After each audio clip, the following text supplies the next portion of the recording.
Let me get turned over here.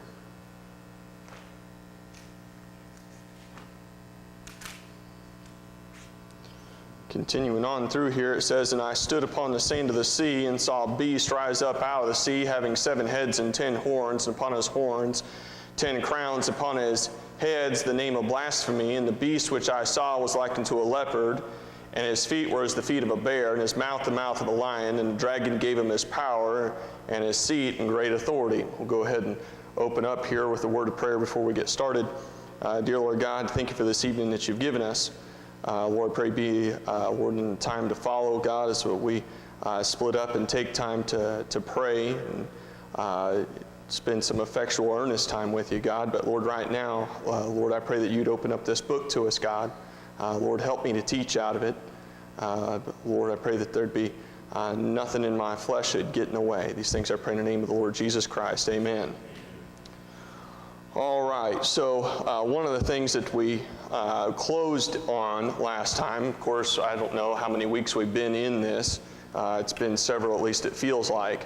But it's one of the kind of your basic principles throughout the Bible is the church age as a period of the night, and especially into the tribulation. So the Christian is told in this present nighttime to take heed, as unto a light that shineth in a dark place until the day dawn and the day star arise in your hearts. That's what it says in 2 Peter chapter 1, verse 19. Now in our next slide here, hopefully if I've set it up to the correct one, we should be picking up here with Mark chapter 13, and it will give you some perspective on what the different watches mean in the Bible. In Mark chapter 13, and we'll start it off in verse 35. So you kind of understand things a little bit from God's perspective. Of course, you've got that passage of Scripture that says, with the Lord, a day is as 1,000 years, and 1,000 years is as one day. All right, well, in your church age period, the church age period is likened unto the night. And you're told a lot of different things about that. You're told about what you're to be. You're supposed to be a light in a dark place.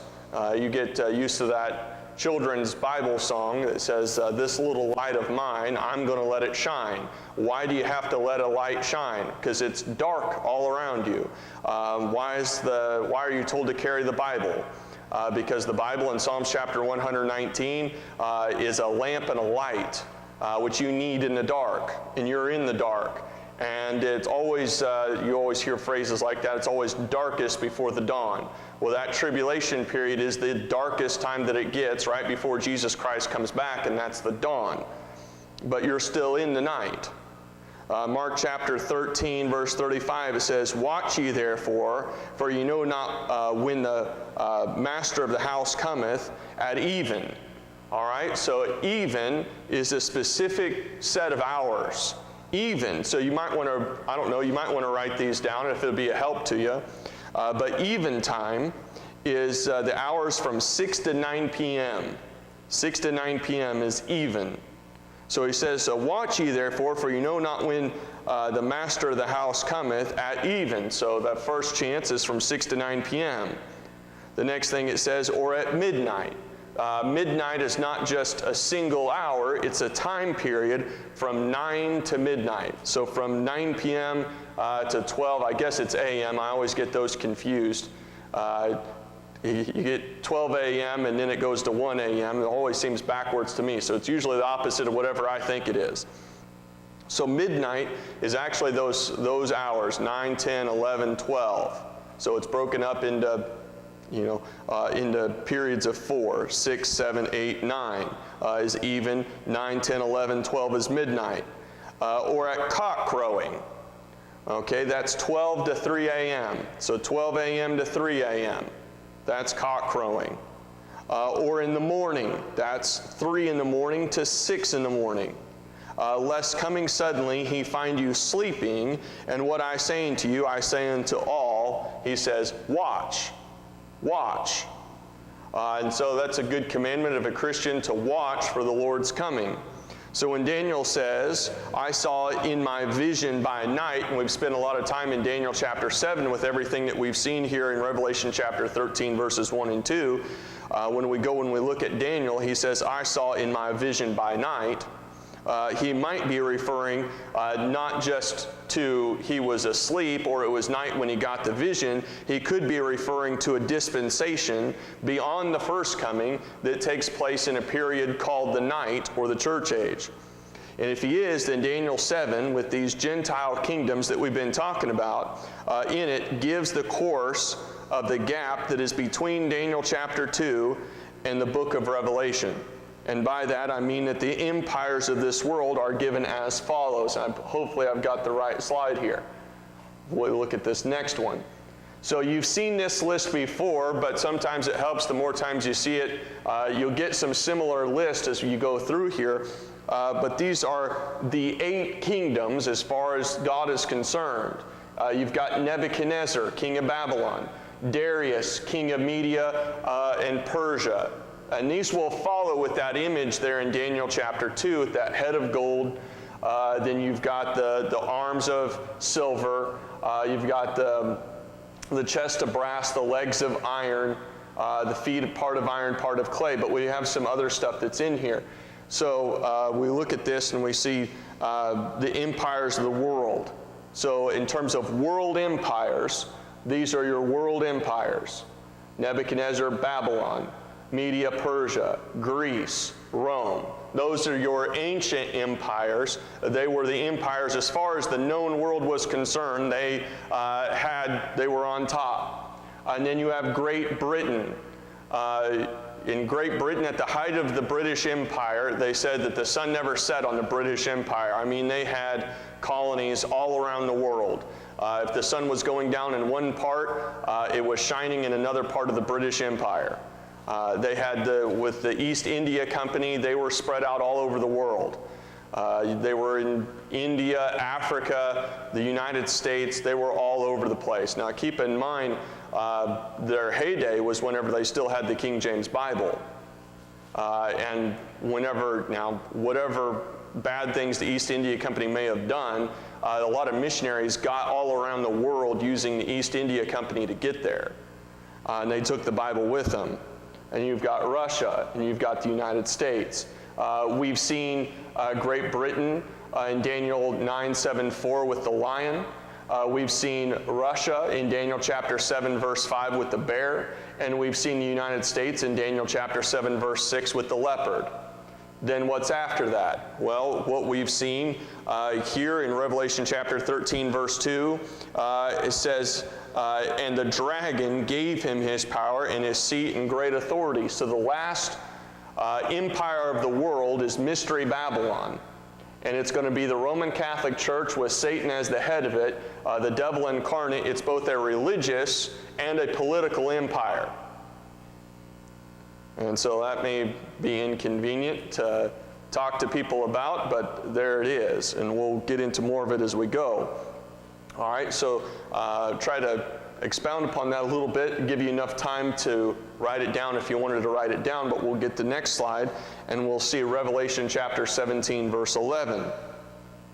Okay, again, continuing on talking about this beast. Revelation chapter 17, verse 11.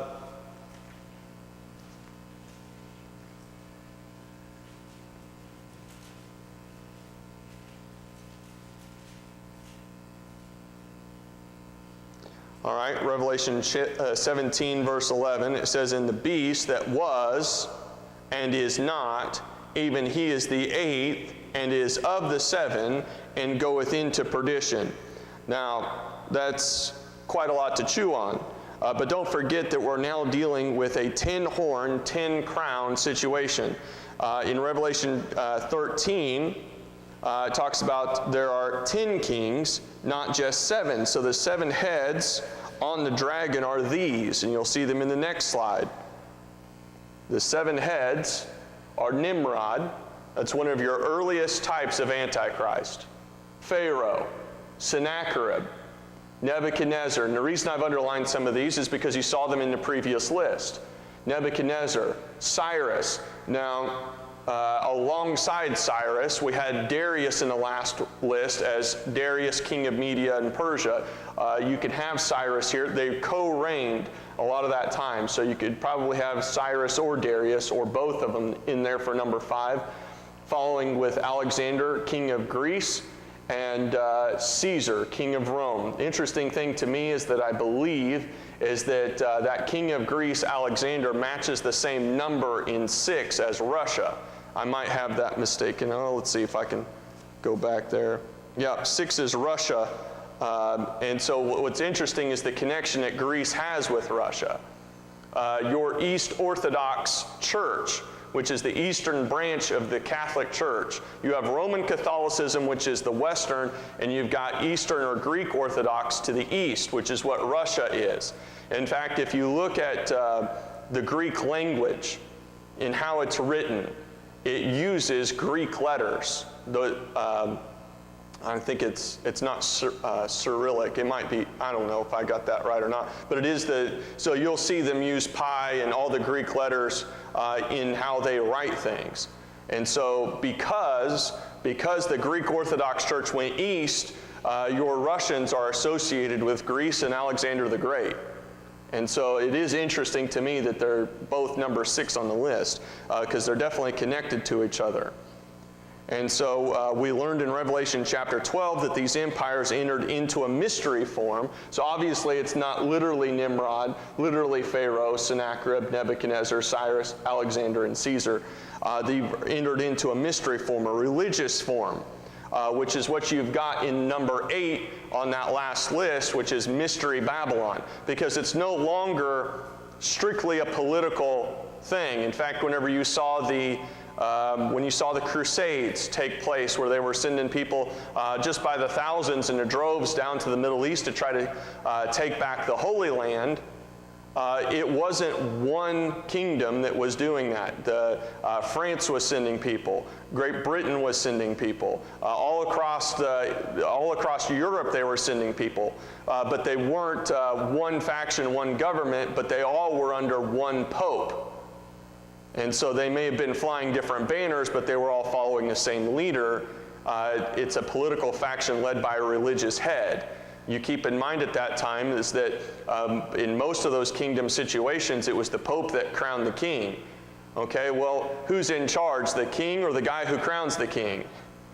Because he could take the crown from somebody if he wanted to, because what was more important to most of those people was not necessarily what nation belonged to, but who could grant them access into heaven or send them to hell. That's the important part, right? Whenever you when you have a religious system that says, listen, you follow this guy and he sets the rules on who gets to go to heaven and who doesn't, and his name is the Pope, well, you do what the Pope says before you do what the king says, because the king can't send you to hell, but the Pope sure says he can. And so you follow that man. And so if the Pope says you're not king anymore, well, everybody that's underneath of you is going to agree with that guy before he agrees with you, and so you're not king anymore. The closest thing that you had to a rebellion of that was, I believe it was Henry VIII of England, who broke off and created the, give me a second here. It wasn't the Episcopal Church. Oh gosh, I'm going to lose it here. Somebody will tell me what it was. But the Anglican Church, sorry. So Henry VIII broke off because he wanted to get a divorce. The Pope wouldn't grant him a divorce. And so he says, all right, we're breaking with the Catholics. And so they create the Anglican Church, which is about as Catholic as they could be without being under the authority of the Pope.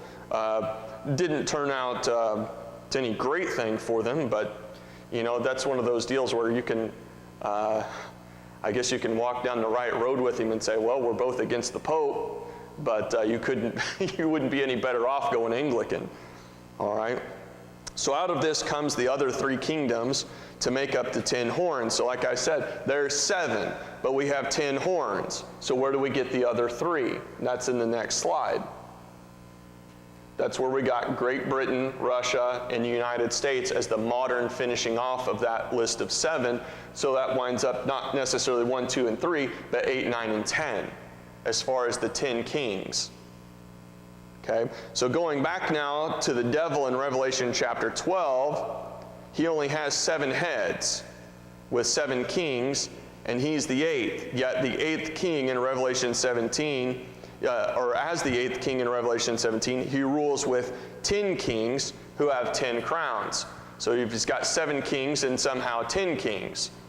And then he rules with 10 kings who have 10 crowns. It gets to be a little bit like if you go back into the book of Kings and you look at David's mighty men, right? That can be kind of a confusing thing to look at, because as you look at that list, you'll say, well, Benaiah, for one, he was one of the three mightiest, but did not attain unto the three mightiest. So it's kind of that situation here a little bit. So I don't know that I can do a great job of describing that to you, but in our next slide, we'll get our next list of verses here, and we'll look at Revelation 17:12. Revelation 17:12. And you might have already been over there already. It says, "And the 10 horns which thou sawest are 10 kings, which have received no kingdom as yet, but receive power as kings 1 hour with the beast." I think there's at least a possibility that because you're dealing with a time period, whether it be 3.5 or 7 years, that it could start out with 7 and then get 3 more added on to it later. You know, that there's a chance, at least the way that I look at it, is that not everything happens all at once. So the first beast in Daniel chapter 7 is a lion. On Daniel's image in Daniel chapter 2, that's not going to match the head. What he does is that he matches the shoulders, right? The lion matches the shoulders. Well, that's Media and Persia. So you're going to see that some of these modern ones match up with some of the ancient ones. Media and Persia is a type of England. Let me see if I can explain that a little bit. Go to Ezra. Go to the book of Ezra chapter 1.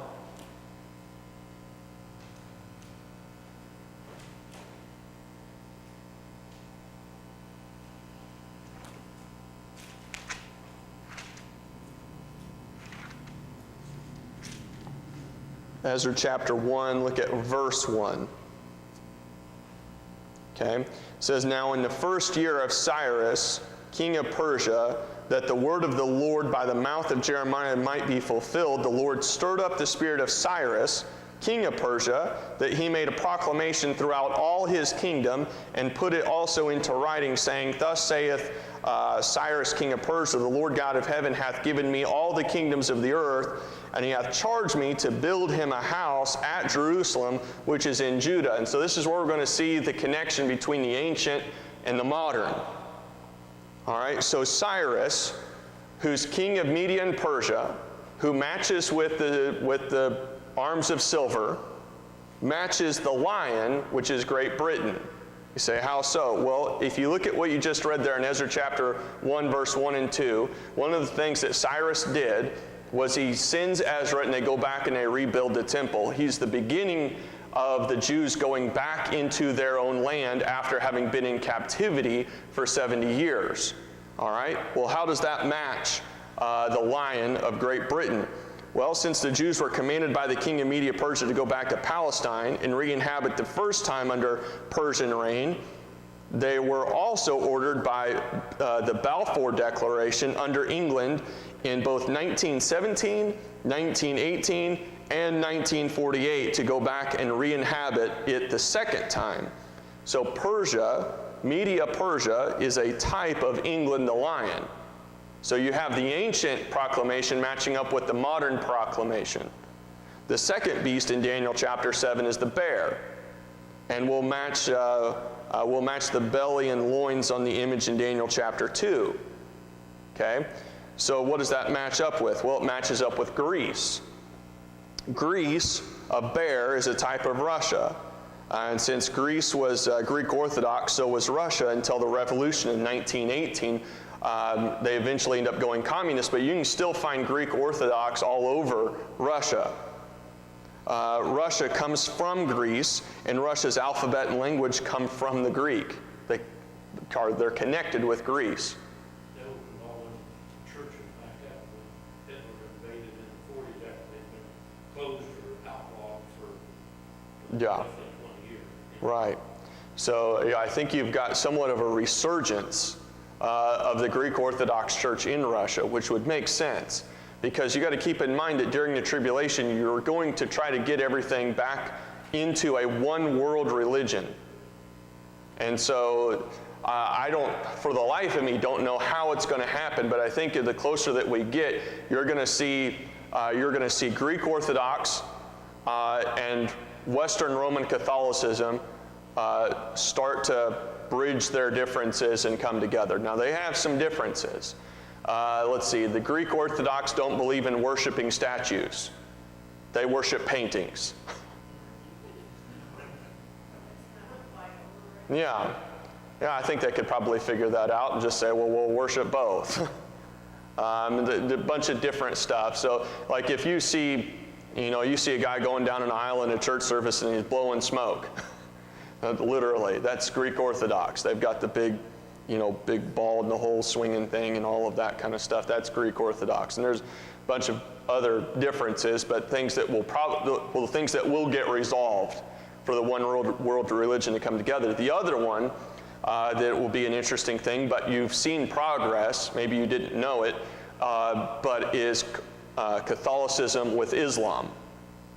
Catholicism and Islam are coming together. Now, how they're going to get together, finally, again, it'll be interesting to watch, but you have already seen the Pope, and this has been, this has been not even recently, this has been within 10 years, where the Pope has said it's all right to refer to God as Allah.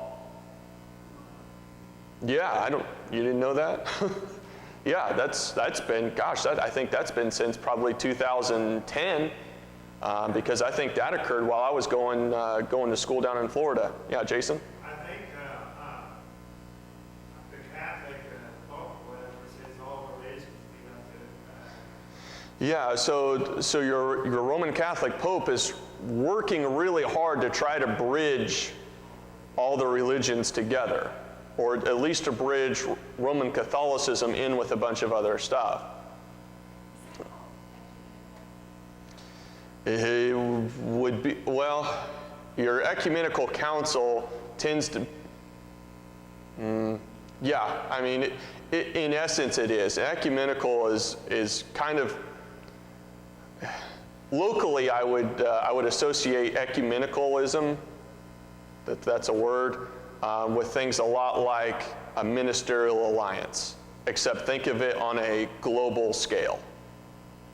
It's where you're trying to get all of these Christian named denominations together. That's ecumenical. And somebody could Google that and correct me, but yeah. I wonder if they'll be kind of the way we've lost so much doctrine, it wouldn't be hard for two of our denominations to agree if you didn't have much doctrine. See, if the Catholics lost some of their Right. and, if they weren't in as much as a lot of our churches have got our doctrine. Yeah, no, I absolutely agree. Whenever you start to demolish doctrine or move any denomination away from doctrine, you make it easier to start shoving things together. Again, I saw a lot of this, and I think I mentioned this maybe on Sunday with our trip down to Branson. Of course, you see a ton of churches. I mean, just a mega church across the street from a mega church, and a new mega church going down 400 yards from the mega church you just passed. But you look at the names of those churches, and it will be the River, the Water Droplet, or just they're usually associated, the Pond, the Crossing, just something that doesn't. There's no doctrine associated with it at all. Right? There's nothing in the title that says what this church is, what it believes, what doctrine it stands on. Nothing. They literally don't promote any kind of doctrine. In fact, they're trying to get away from doctrine. I had an interesting conversation whenever I was out in Oregon with Gus. He was talking to a guy, and this is how far non-denominationalism stuff goes. I always just take that's just the devil trying to be a distraction. I don't know, but But maybe that means what's being said here is kind of important. But he was talking to a fella, and I don't know, this person went to a church, and he's like, oh, okay. He could give you the ins and outs of it, obviously, better.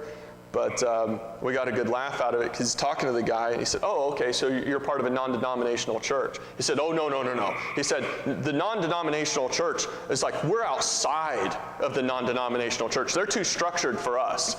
I'm like, what? I thought that was the most wild thing I'd ever heard, is that, the non-denominational churches, they're too strict. They've got too much doctrine. But as ridiculous as that sounds, that's the movement. That's where it's all headed, is to basically what your average church will become is just spiritualistic. It's just spiritualism.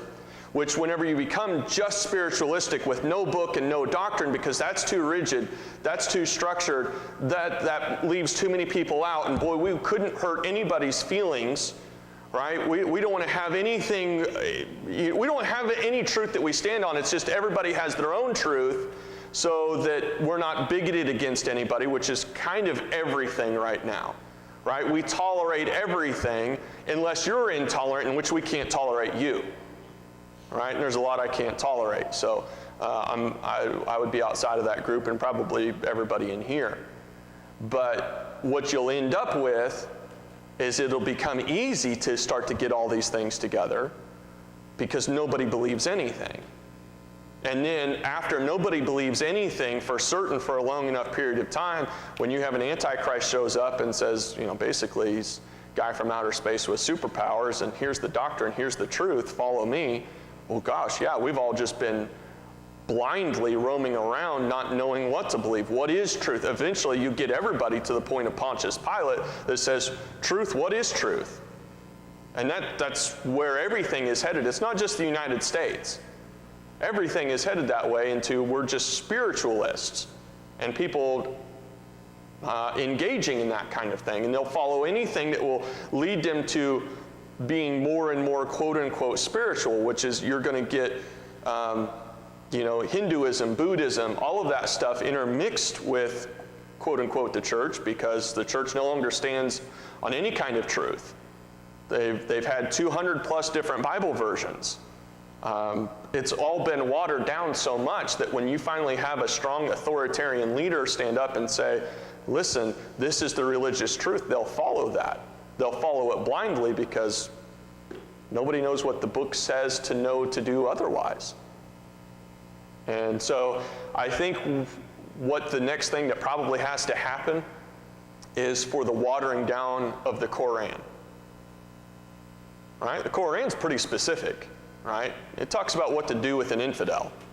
Right? So I'd say the next thing down on the list is to start spiritualizing and watering down those other religious texts to the point where you can shove it all together, and then it'll be a one world government, but in essence it'll be Roman Catholic. So, but it's amazing to kind of, you look at it, I wouldn't doubt if the flag doesn't look something like the rainbow flag of your homosexuals, and it'll all get thrown in. Go ahead.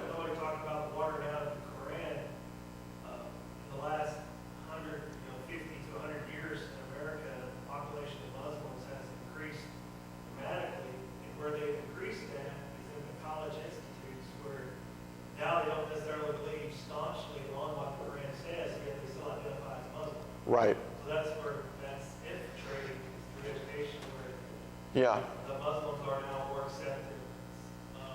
They're more tolerant Muslims. Yeah. So yeah. That's why the religions are getting along. I would say that's a strong point to be made, and you would see that across really kind of any formally strict denomination. So, like, you'll get practicing Jews, but they're not. Well, they're Jews in name only, right? They're cult or ethnic Jews, right? They're Jew by genealogy, but not Jew by practice. You'll get Muslims the same way. You get enough kind of cultural, denominational people that really don't know or believe the things that they were taught. They're just kind of identify as a certain thing. That goes on long enough. it'll all get watered down. So. Most college settings too like that.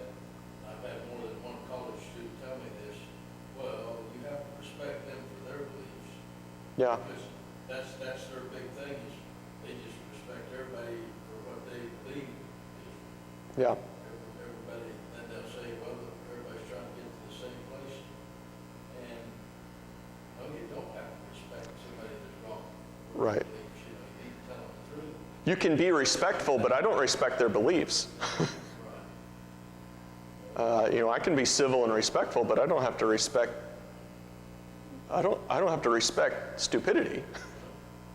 That's like saying, well, that fellow going down the interstate, you got to respect that guy. He's just trying to get there the best way he knows how. No, I don't have to respect him. He's going down the wrong way down the freeway. I don't have to respect him at all. He's making a stupid decision.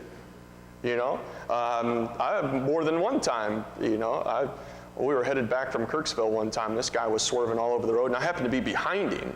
So it wasn't like the guy was going to come at me, but you say, well, that guy's just trying to get home. You got to respect him for trying to get home. No, I called the cops.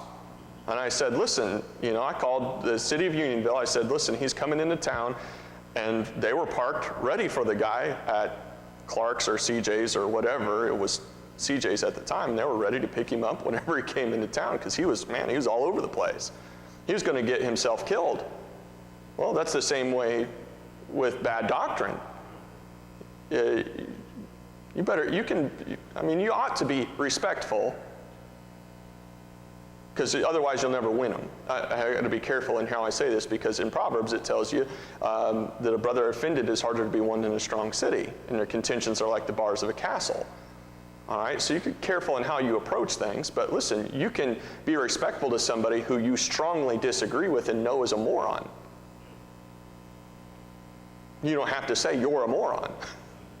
You can believe that in your heart and know it in your head and just not say it and try to help a person.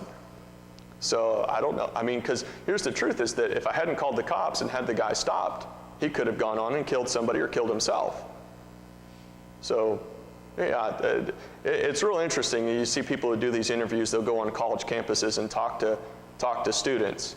Usually, depending upon who's doing the interviewing, you get somebody with some common sense, and then they'll just blow apart this young idiot's perspective because they've been told you have to get along. You've got to get along. You have to respect. You have to tolerate. You don't want to be intolerant. You don't want to be called a bigot, do you? I'll tell you what, the reason that you have more and more Christians falling away from Christ when they enter an atmosphere like that is because they're afraid. They're afraid. They're afraid of being called a bad name. They're afraid of not being liked. And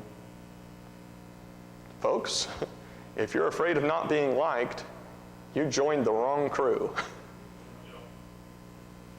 All right, let's keep going here. All right, let's see. So the third beast in Daniel chapter 7 is a leopard. And a leopard will match the legs made out of iron on the image in Daniel chapter 2. The legs of iron match Rome. Okay, Rome spreads all across Europe, even into Great Britain. And so this Roman beast, leopard, would be a type of the United States. And notice that this leopard has 4 wings on it. It only has 2 wings now. Now, take this for what you will. You make of it whatever you want. You could make that, if the leopard was the United States and it's supposed to have 4 wings, you might be able to make 2 of those wings Alaska and Hawaii. They're non-continuous territories or states of the United States. So there's a chance that if those were the wings, then it might pick up 2 more.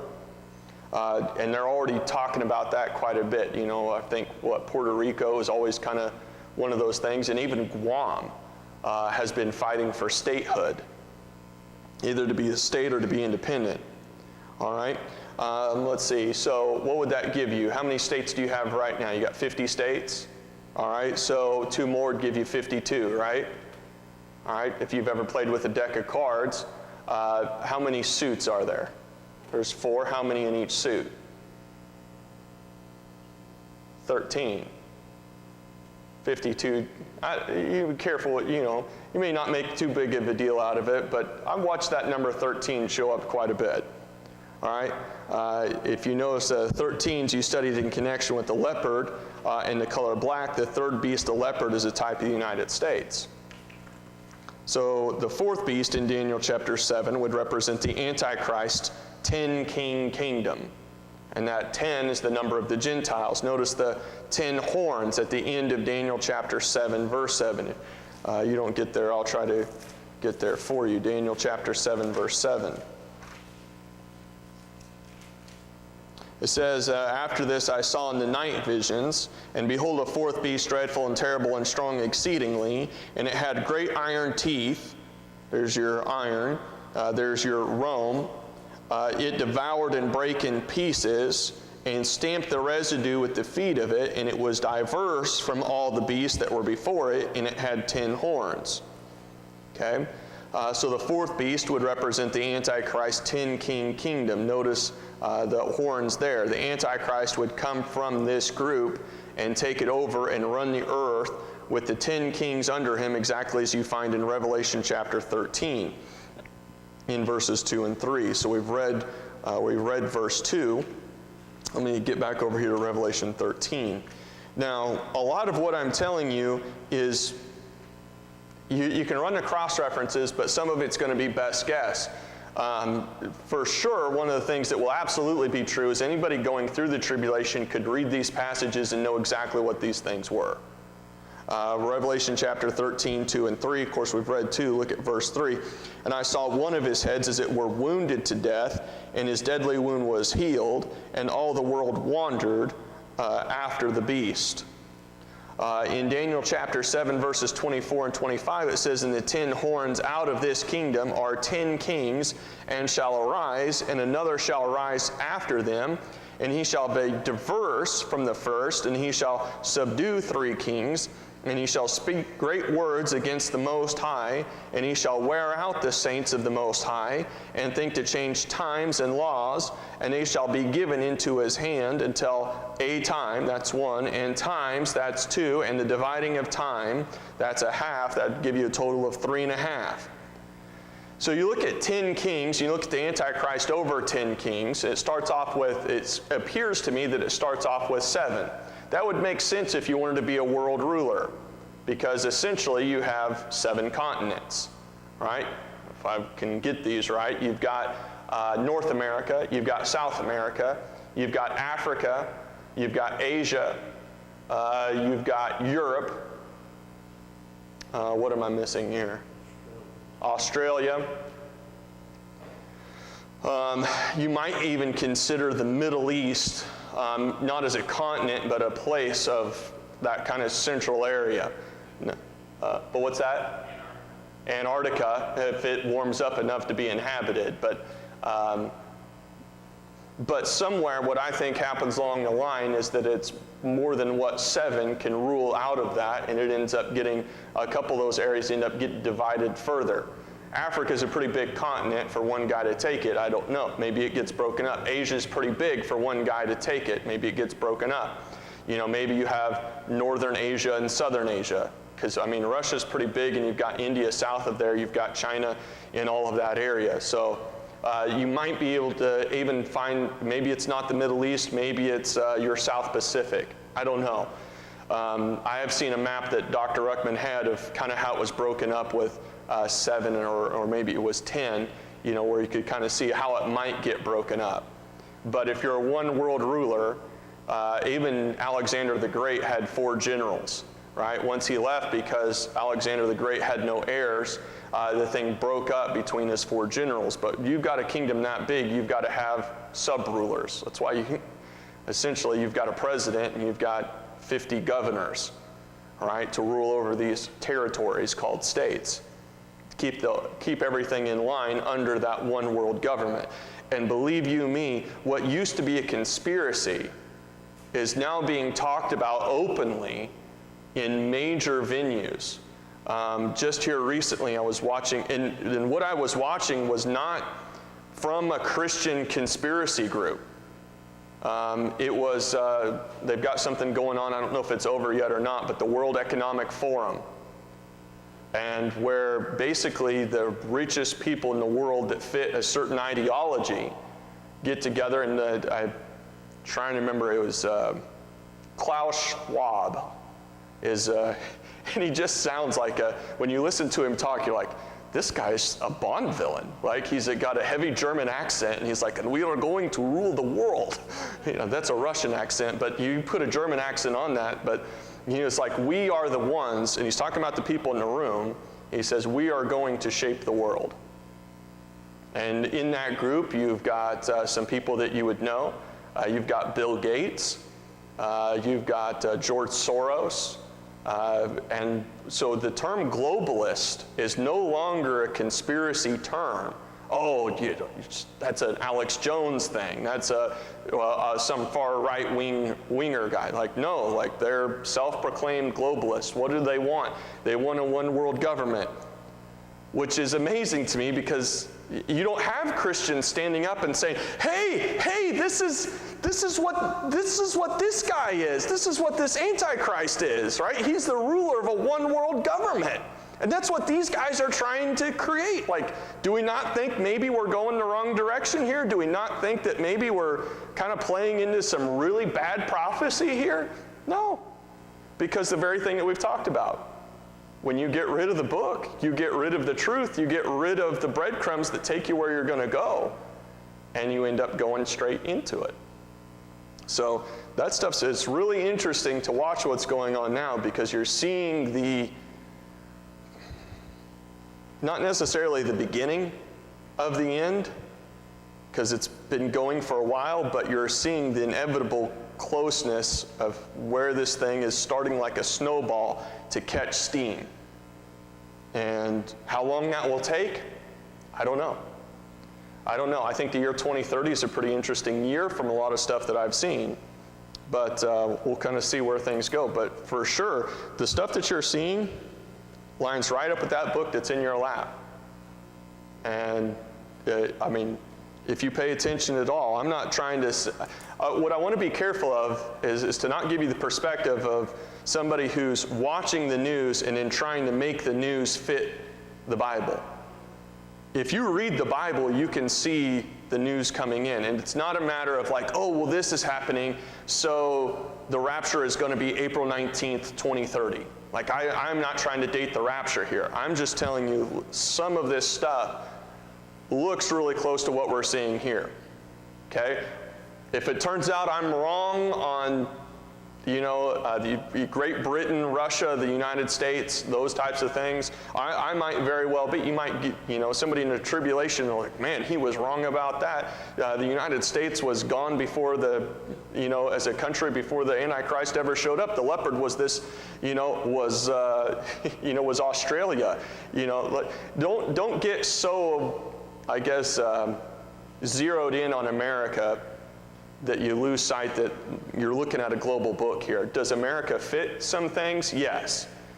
But It'd be a big shocker if it was not even a player. right. That's what I'm saying. It would not shock me if America completely devoured itself before some of this stuff even came about. And the leopard turned out to be something, a different country altogether. So anyway. All right, we better stop there.